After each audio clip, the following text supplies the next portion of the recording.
Teka muna mga kapatid, magnilay muna tayo. Alam mo ba na ang mga sanggol na pawikan, kapag napisa na sa itlog, ay likas na naglalakad patungo sa pinakamaliwanag na bahagi ng kalangitan? Karaniwan ay ang buwan sa ibabaw ng dagat. Ngunit ngayon, madalas silang maligaw. Alam niyo kung bakit?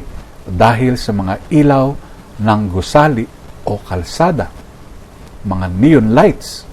At sa halip na sa dagat, papunta sila sa kapahamakan.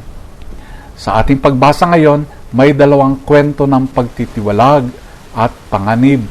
Sa Genesis, pinalaya sina Hagar at Ismael sa ilang, halos sa bingit na ng kamatayan. Sa Ebanghelyo, dalawang sinasapian ang iniiwasan at kinatatakutan ng kanilang pamayanan. Parehong tila walang pag-asa. Subalit ang Diyos ay kumilos. Kay Hagar, nagbigay siya ng tubig at pag-asa. Sa mga sinasapian, nagatid si Jesus ng kagalingan. Tulad ng pawikan, tayo rin ay madaling maligaw sa maling liwanag, mga tukso, kasalanan o takot na lumalayo sa daan ng Diyos.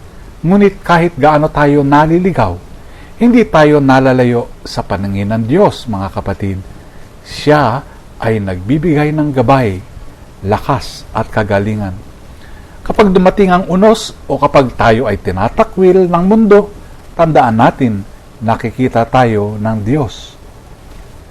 Tulad ni Hagar at ng mga sinasapian, magtiwala tayo na si Jesus ay narito upang tayo ay iligtas at ibalik sa daan ng buhay. Pagnilayan po natin ito. Amen.